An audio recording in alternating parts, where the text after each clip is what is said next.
Right on BBC Two now with Kirsty Wark. Donald Trump has been found guilty on multiple counts. We'll bring you all the reaction to this historic moment.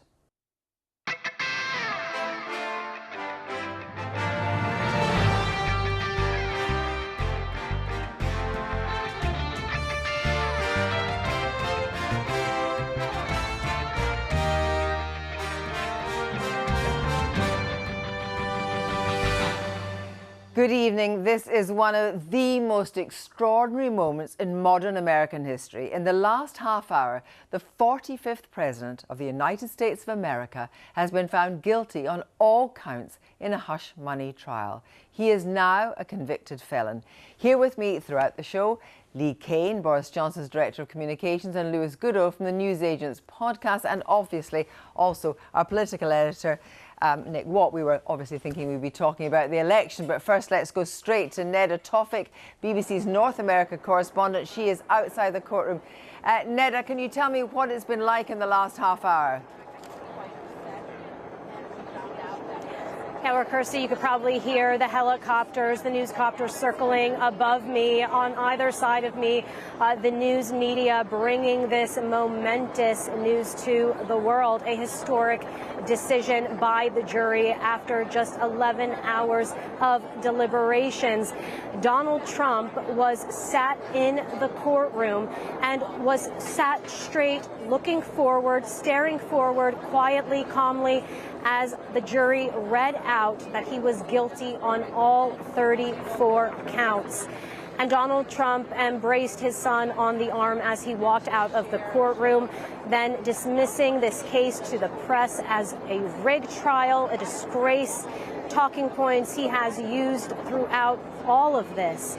But here in New York, his supporters, his opponents, gathered in a park just opposite the courthouse, and they erupted in cheers, those who despise Donald Trump, at this news. This is, of course, such a defining moment in the nation's history, and the Manhattan District Attorney Alvin Bragg was there in the courtroom. He was the first prosecutor to ever bring charges against a former president, Donald Trump. Many questioned his decision on this case in particular, but prosecutors asserted that this was about more than a sex scandal with an adult film star and more than just falsifying business records. It was ultimately about Donald Trump corrupting the 2016 election, and jurors found that argument compelling and have now convicted Donald Trump. Now, in that trial, and of course there were no cameras in court, but we saw all the sketches, we saw his demeanour throughout the trial, we saw the fact that outside the court he had Donald Trump lookalikes. You know, he played to the gallery a lot. Was he a much more sober reflection as he came out before he gave his kind of barnstorming speech outside? What was his demeanour though? Was he completely poker-faced? Yeah, well, look, I mean, in the court, it was quite striking to have someone like Donald Trump stare straight, be completely silent, clearly absorbing the news.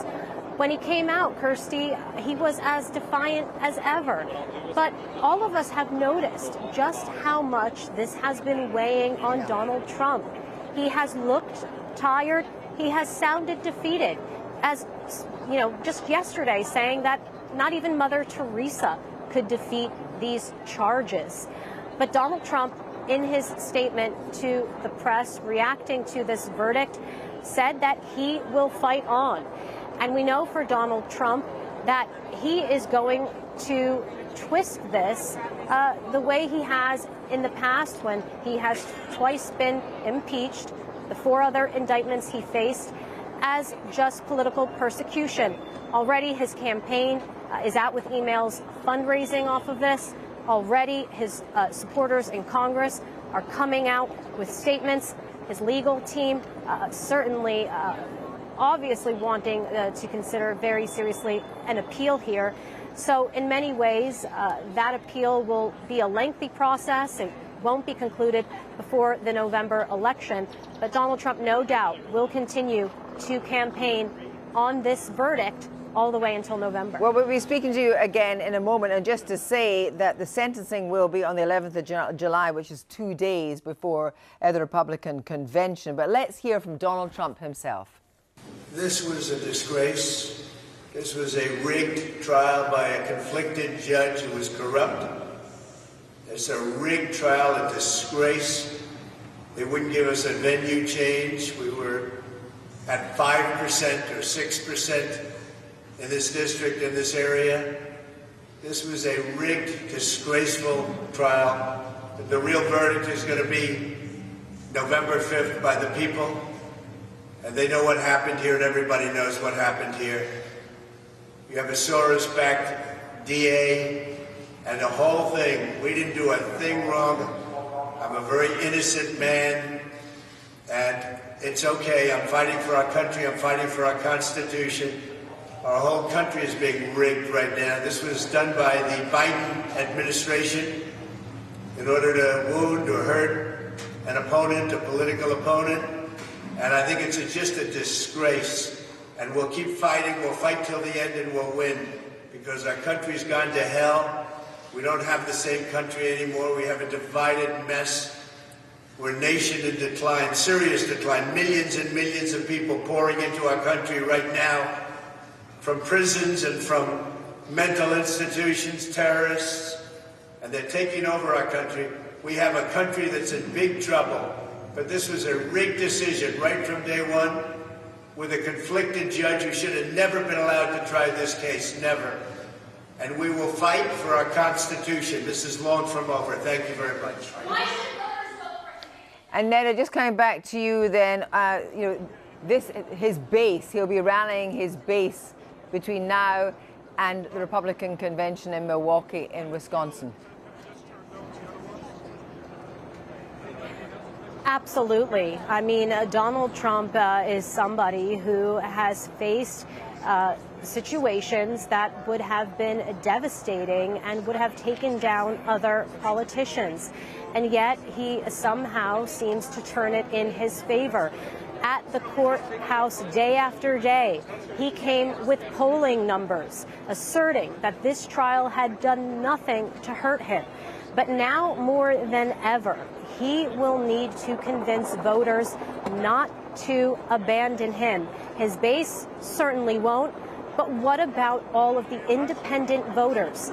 This election will be decided by just tens of thousands of voters in key battleground states. And people who may have been open and willing to vote for Donald Trump, given the choices in front of them, Joe Biden, Donald Trump, neither very popular to the general American public. But independent voters in polling have shown that they may pause and may be unable to bring themselves to vote for someone who is a convicted felon to run the nation's highest office, to represent them in the White House as the leader of their nation. And so for Donald Trump, he is in dangerous political territory now. Make no mistake that this will affect him. But we'll see how he turns this, Kirsty, perhaps into a benefit for his campaign, and if it's enough to get him back into the White House. Neda, thank you very much indeed. Now, first of all, let's have a conversation now about the impact of this, not only in America, but around the world, Nick. Well, let's just think of this moment of history. We have the first president of the United States who is a convicted felon. As Nick Bryant, our former colleague who has this sweep of history, has tweeted in the last few minutes, convicted felon a few feet from where George Washington was sworn in as the first president of the United States. Just think of that arc of history. And it's interesting that Donald Trump comes out of that courthouse and within seconds is trying to frame this around the election in November. He talks about how the real verdict will be in that election. But is this rigged and crooked? It's rigged, but it's rigged, he says, by the Biden administration. The district attorney in Manhattan brought this case. We wanted this case out of Manhattan because only 5 to 6% of the population voted for him. Rigged. Joe Biden has rigged it. And then within a few minutes of that, we heard from Joe Biden. Tweeted this: there's only one way to keep Donald Trump out of the Oval Office, at the ballot box. Donate to our campaign now. So no complacency from the Biden campaign that this convicted felon might suffer in the general election, saying you need to go out and vote. But Neda made a really interesting point. There was an Ipsos poll back in March that showed that 36% of independents, might think less, might think of switching if Donald Trump is convicted. And his whole strategy up until now has been to throw sand in the machine of all these cases, because as long as he can do that, he can say, I'm a victim, it's a rigged case. The moment that he's convicted, everything potentially changes. And of course, Lewis, I mean, obviously we're going to hear bravado, but we also heard from Neda there that, you know, he has been a kind of sunken man, that this absolutely will affect him. Well, because I think you could see it there. Yeah. You could see it even there. As he was speaking, he appeared defeated. This is not a characteristic that, you know, we usually associate with Donald Trump. He's clearly exhausted. We hear a lot about the Biden's age, but of course Trump is not a young man either, only a few years younger. And of course this is just one of his legal cases that he's been going through. There are 3 others as well. But I think in terms of what happens now, I mean, there are so many. I mean, obviously everybody at home is probably thinking, is this guy going to prison? And of course the weird thing about the American, or one of the weird things about the American Constitution, is it puts some stipulations on who can be president. For example, you can't be 34 to be president. I would just be unable, just about, to be president. But you can be a convicted felon and be president. You can actually run from prison. Now, it's quite unlikely that he's going to prison anytime soon, but it raises that spectre. Let's be clear. In the modern history, nobody would actually have thought, you know, you don't get taught in school, you know, somebody could go to the White House and be a convicted felon, because it would have seemed so outlandish. No, I think probably when he's broken so many norms. When James Madison was putting the Constitution together, it probably wouldn't have occurred to him that a convicted felon would have ever ended up actually in the White House. But look, I think the long arc. We can see Trump leaving just as we're chatting. The long arc of the Trump presidency is that he has subjected the American Constitution and the American political process to one constitutional stress after another. And this is the biggest yet. And it's the biggest yet in one real sense as well, which is that the Republican Party, we know, has been cannibalised by Trump. If you're still looking for the grand old party to come and make a stand against Donald Trump, you will be looking in vain. But now this is going to, in the way that Trump basically kind of infected the American political system, he will now do it with the judicial system, with the justice system, because now the question is going to be, for every single elected Republican, from the Speaker of the House down, who do you support? Who is right? Is it the American justice system and what has been delivered today, or is it Donald Trump? And most of them will choose Donald Trump, which will exacerbate the social and political divisions in the United States, which are already intense, to levels I don't think we have hitherto seen. But what do you think, you know, as it were, you know, the grand old party, what do you think Republicans can do in the face of this, Lee? You're a strategist. I mean, it depends. In terms of from Donald Trump, I thought, you know, the points made are the wise ones, which is as soon as he'd come out and he's lost that case, he's immediately focusing on the court of public opinion. Yeah.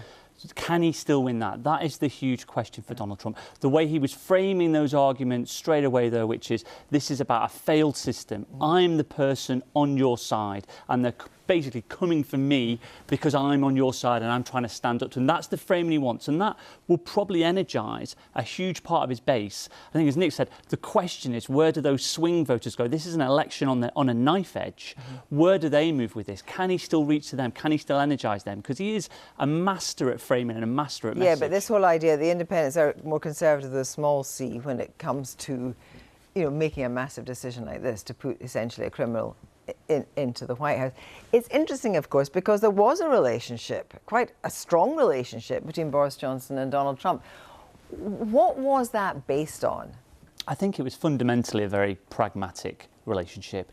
You know, the US is a huge strategic partner to the UK, and I think, you know, whether we get Rishi Sunak or more likely Keir Starmer in you know, the wake of the next election, they're going to face the same challenges. And I think for Keir, if we did have a Trump presidency again, it would be a huge problem because he'd have his base on one side who would be incredibly hostile, but you know, the state, you know, the deep state, what we say, wherever else, would be very keen for the defence relationship. And I think Boris actually did a very good job of managing Trump, who was, you know, I was on some of those calls, and I won't say, you know, what were they like? What were they like? Extraordinary. Tell me. I mean, they would be everything you would imagine. There is no difference to Donald Trump that you see on camera to the one, you know, we would hear on the calls. And invective and ranting and. exactly as you see him, whatever springs to mind, very hard trying to get the deals that he would want, very aggressive on calls, and I think Boris did a very good job being able to manage somebody like that. Yes. But it's unlike any other statesman in the world. Somebody who's been in a meeting with Donald Trump has told me that there were two analogies. The first is he's like the biggest beast in the zoo, and he's sort of, chomping around the sort of the cage in the zoo like that. And the second analogy they had is that he's like the light on a lighthouse, and he just does that. And if you're a visiting foreign leader, when you go and see the President of the United States or the aspiring President of the United States, you need to land your message. And basically you have to wait for the lighthouse to come to the area you're interested in, and then it goes. But otherwise, he's completely distracted, wants to talk about sand dunes at his Scottish golf course, and always very keen to talk about Queen Elizabeth. Of course, there are Conservatives who, until quite recently, have been endorsing Donald Trump. I mean, Liz Truss just said the other day that she wants to see Trump back in the White House, or a Republican, get Biden out. Boris Johnson, your old boss, did write a piece not long ago saying that thought that the world would be safer with a Trump presidency. Obviously, this does have implications in terms of the British domestic politics. Well, we can hear now from Anthony Zurcher, who joins us. He's the host of Americast. I'm sure you know that, and he joins us. Anthony Zurcher, just give me your sense of what has just happened. Well, I think it's difficult to understate the historic importance of this. I actually spoke with a number of American historians for a piece that's going to go up on the BBC website later today on what would happen if Trump were found guilty. And the historians, to a person, said this is uncharted waters, that history is no guide for this because we've never been in this type of situation before. We can look at polls. We can look at what American voters said months ago about what would happen if a major presidential candidate like Donald Trump were convicted. But that's hypothetical situations. This is now reality. And while there are some Republicans I've spoken with who say this is a case that deals with things that happened 8 years ago, and the election is still 4 months from now, things will change. Donald Trump has overcome obstacles before. This is, as I said, uncharted waters. We'll see how Donald Trump tries to spin this. We'll see where he goes from here. We'll see whether the Republicans rally around him. I think they largely will. And in that case, we could end up back in our partisan trenches by November, even with this guilty conviction. But when you listen to the language, it is essentially inflammatory language, isn't it? Because he's calling into question, he's saying we have a corrupt judge, we have a rigged trial, our country's gone to hell, it's in serious decline.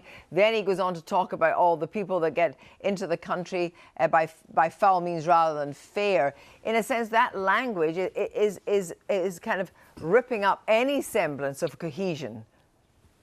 Yeah, and you see when Donald Trump is faced with adversity, when he lost the 2020 election, he did not accept defeat gracefully. He said the system was rigged against him, that the election was corrupt, that there was voter fraud. And you're seeing the same sort of strategy here with this verdict. He's saying that the judicial system is corrupt, that the judicial system was fixed against him, and that it was the judicial system, not him, that was defeated. So this is a standard Donald Trump playbook, and it has worked for him in the past. To be honest, he has been able to keep his base united, even when there have been controversy, scandals, impeachments that would have felled lesser politicians. So this is obviously something different, though. You can't spin a guilty verdict if it results in a prison sentence, which is a possibility with Donald Trump. And it certainly it will result in some sort of a hefty fine. So that's a reality that while he can appeal and perhaps be successful in his appeals, if that conviction stands, that is something that no amount of spin will be able to shift away. But hang on, Anthony, for a second. Just take me through this, because an appeal is not going to be anytime soon. So, just let's say he was to win the White House, then there was to be an appeal, and he lost the appeal. There'd be no question with him. I mean, he would keep himself out of prison, or might he not? Well, that would just be such a mind-blowing thought. Again, this is totally uncharted territory. So there's been speculation that a sitting president could not be sentenced to prison because that would interfere with him being able to conduct the duties of office. There's a Supreme Court case right now about whether a current or former president is even able to be charged with a crime resulting from his time in office. So this would be a different kind of case. But all of this, as you mentioned, would take time. An appeal will take time. The appeal of that appeal will take time. This could go all the way up to the U.S. Supreme Court, which, as we've seen in these past cases involving Donald Trump's legal issues, the court doesn't necessarily move quickly. We had a case that the court agreed to hear earlier this year, a pressing case on that, whether the president is immune from charges, and the court heard oral arguments last month. They're still mulling it. They may not have a decision until next month. Anthony, sorry to cut you off, but we just have to go over to another colleague in Washington. Joining us now from Washington, D.C. is Republican strategist Rina Shah. Rina, your first reaction to what's just happened? Sadness. This is a truly tragic day in the United States because I have 3 children who are very small, and the office of the presidency is one that we venerate, we revere. They will now in their lifetimes have experienced this very historic moment, one that we can never come back from.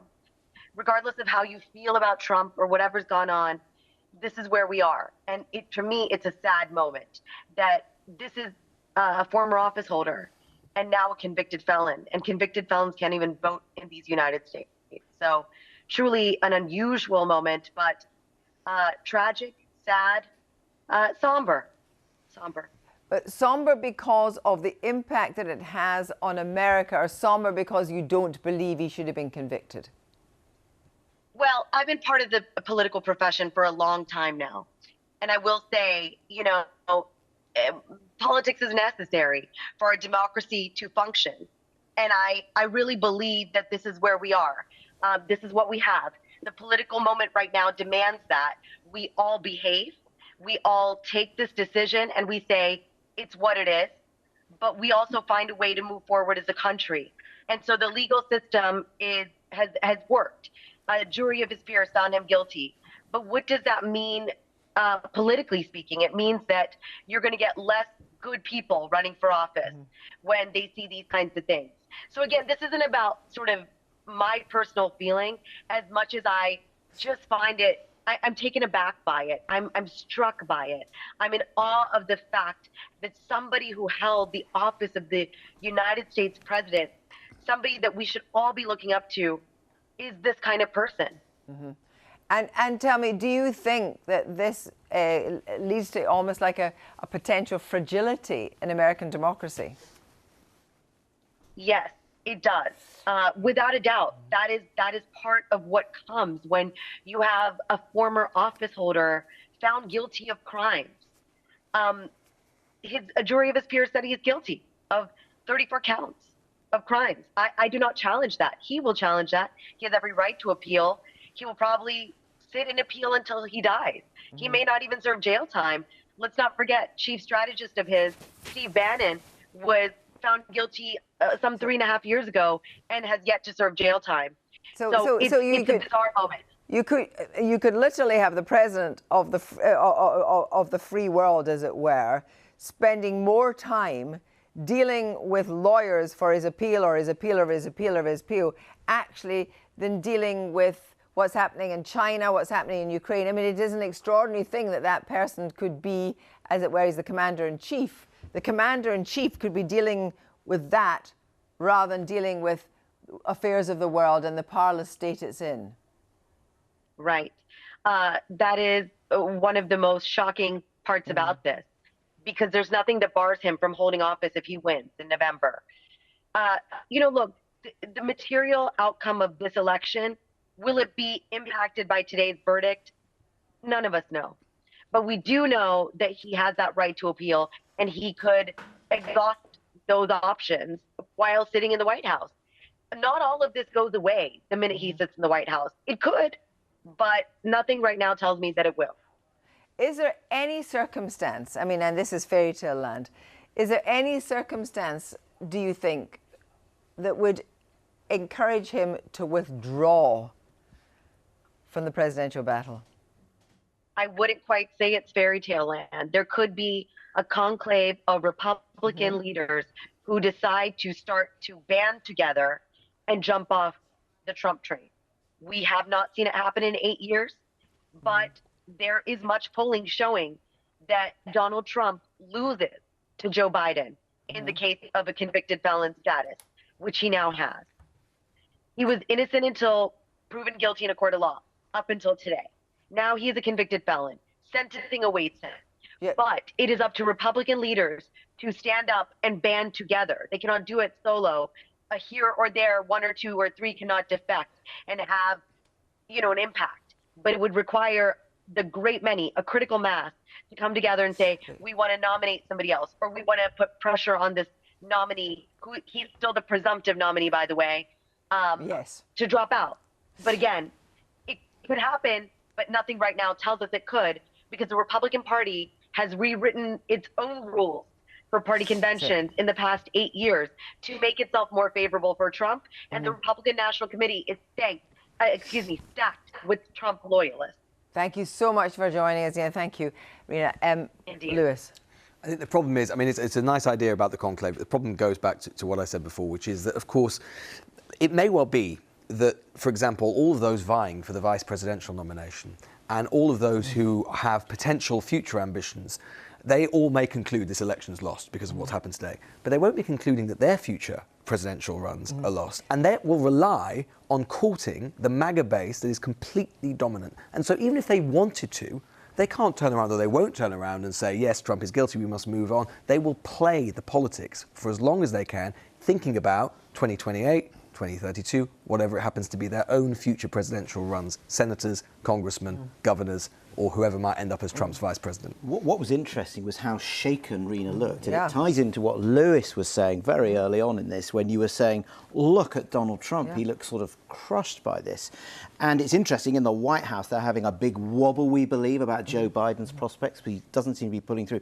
But Donald Trump has also had a massive political setback in the last 2 months, which is the consequence of the Supreme Court that he created, basically, overturning Roe versus Wade. And he's walked back from that by saying it's up to the states. Now, people who are familiar with Donald Trump on that side of the pond are hearing him saying things like, we are getting killed on this issue. That's quite something to hear Donald Trump, of all people, the great lion in the zoo, having a clear wobble on something that is a direct consequence of what he did. Well, but there are also just practical consequences of this. He's probably going to have a probation officer escort him around now, at least some of the time. There may be travel limitations that the court puts on him. All depends on exactly what the judge says. That has impact in terms of how someone conducts a presidential campaign when he's supposed to be travelling around the country, raising money, campaigning in swing states. So even beyond the obvious sort of macro-political stuff, which will affect him, there are micro-political things that will affect the way he can campaign. Donald Trump with an ankle tag.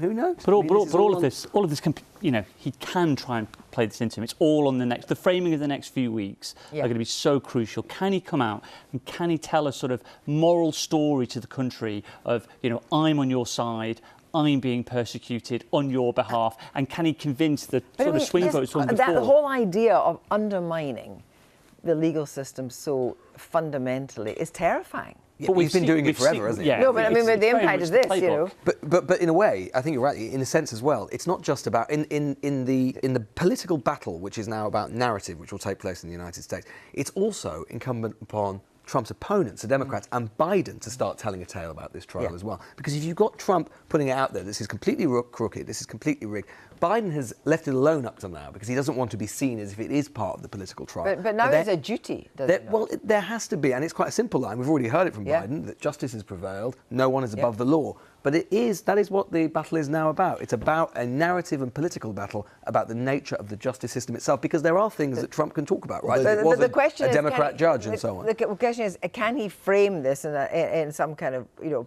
positive way, or does his vitriol towards people, towards presumably Stormy Daniels, certainly towards Michael Cohen, does he become consumed with that? Because, there's times in which you think, he definitely has almost lost it. Yes, well, being consumed with anger has sort of helped Donald Trump before. But it's interesting what Lewis is saying about how Joe Biden's got to come out. But it's interesting how he does it. I mean, in the polls, it's not looking good and generally doesn't look good for the Democrats. But then they did very well in the midterms. And where did they do well in the midterms? It was where the threat to democracy and the threat to abortion was on the ballot. And so he needs to frame it. Yeah, he needs to frame it not on Donald Trump's terms, but frame it on he's a threat to democracy. That's quite a delicate balancing act for Joe Biden. Yeah, well, it is indeed. But I mean, Biden's been telling that tale for some time. But it becomes a question now in terms of look, we shouldn't overforget as well, right? Trump is not a popular political figure in America, right? We can always sort of fall into this trap. He's actually lost a lot of elections. Nick's just alluded to the midterms, whatever they are. Neither Biden nor Trump are popular political figures. And so when you are dealing with an election which is about such fine margins, we are probably talking about a few tens of thousands of votes in a few states, it is hard to believe the American electorate is very, very polarised. But even in an electorate which is as polarised as America, it feels to me hard to believe that something like this wouldn't potentially be decisive. It's a long way to go, but it feels hard to imagine that it wouldn't be. Well, if you're just joining us, a reminder, Donald Trump, the 45th President of the United States, has been found guilty on all counts of his hush money trial in New York. The Republican Speaker of the House, Mick Johnson, called it a shameful day for America and said Donald Trump would appeal. I'm joined now by Greg Swenson of Republicans Overseas UK. Thank you very much for joining us. Did you expect this? I did expect it. I think that this whole trial was such in many ways, a sham, and I think especially in the last 2 days, when the judge, when Juan Merchan instructed the jury to ignore certain things and to focus on certain things, it just seemed really stacked against President Trump. So I was not surprised, and a lot of the conservative media in the U.S. was not surprised or was expecting this. And where are you concerned about what might happen next? Because we heard maybe a defeated looking, but a very defiant Donald Trump, some say making a very divisive speech. What's going to be the tenor of Donald Trump between now, the sentencing, and then the Republican convention? Well, I think there's a lot of time between now and the RNC in July. And look, I would imagine President Trump is exhausted right now. I mean, this was obviously a very trying experience, but he handled it well. He did a lot of great press before and after the court assemblies every day. And I think that he'll probably turn this into a positive. I think that, if you asked me 6 months ago, I would have said the indictments were helping Trump in the nomination process. And many of us thought, that other candidates might be better in the general election because this would hurt him in the general. I'm not so sure of that anymore. Right. I think that the way that this trial has exposed the weaponization of the justice system, whether it's Alvin Bragg or Juan Merchan, this is probably in the long run helping President Trump. Thank you very much indeed. Now let's talk to Miles Taylor, who worked in Donald Trump's Homeland Security Department, later becoming an anonymous whistleblower, detailing criticism of President Trump's administration. How critical a moment for America is this?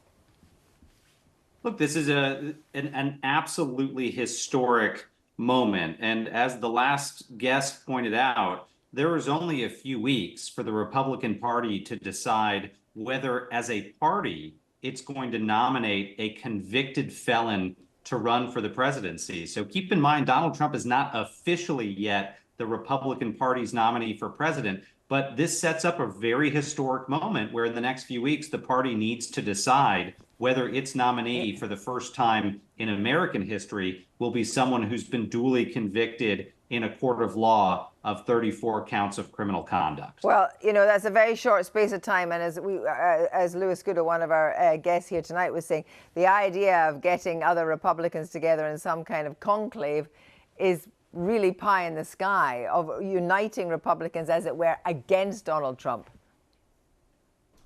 I think it does seem very unlikely that the party will go against him and put someone else forward. There's always the possibility of a brokered convention where something like that happens, but in the age of Trump, that is very unlikely. But what I will say is this: a lot of those same Republicans say publicly that they're going to stand behind Donald Trump and it's a miscarriage of justice. But these are some of the same Republicans who tell me privately they wish he wasn't the nominee. They wish he wasn't in politics anymore. They wish they could move on from Trump. But it shows that he's still got this sort of Darth Vader-like chokehold on the party. Yeah, and what would it be the mechanism be for them to come together and in some kind of cabal and affect that? I mean, his pushback would be massive. His pushback would be massive. It would require an extraordinary navigation of the rules at the Republican National Committee for that to happen. Yeah. And I think people should lower their expectations about that possibility. But that said, this shouldn't come as a surprise to Republicans. Not that Trump was convicted, but that his criminal conduct would eventually be held accountable. Those of us who've worked with him knew before his presidency, during his presidency, and after his presidency that he was engaged in potentially criminal conduct. And this is just the first of potentially multiple cases in a court of law that will find that to be the truth. And where do you think he will make his first attack? Will it be on the judiciary? Will it be on Michael Cohen? Will it be on Biden? What will it be on? Well, I think in the immediate, if I had to guess right now what Donald Trump is doing, he's trying to shore up his allies. He wants to make sure that it's not just him going out there and saying this is a miscarriage of justice. And that's why you saw so many senior Republicans show up at his trial. He wanted to make sure they wedded themselves to him so that if this eventuality happened, those individuals would be forced to defend their reputations by going out and saying that Donald Trump was still innocent. So he's trying to shore up those allies and get them out there right now. But make no mistake, this will be the #1 campaign issue. He won't try to run from it. He will run towards it. And he will say again, as you know, that in his eyes, this was a miscarriage of justice. Thank you very much. Briefly, a thought from you, Lee. I think it's going to be fascinating to just see how things unfold and what that narrative is going to be from both camps now as we run through to the election. Lewis. Well, as I say, I think this is basically yet another stress test for the American Constitution, for American politics. But as I say, I would return to the theme that I don't think that if we're expecting GOP political elites to suddenly change their behaviour as they have up to. And on that very theme, John Bolton, who is Donald Trump's former national security advisor, has in the last few minutes said today's verdict is a fire bell in the night. The Republican Party now has one last chance to change course and not nominate a convicted felon for president. He's a hawk, but he's not a MAGA man. Well, thank you all very much indeed. That is it for tonight. Thanks for joining us on this momentous night in American history. Victoria's back tomorrow. Until then, thank you for joining us. Sleep well. Good night.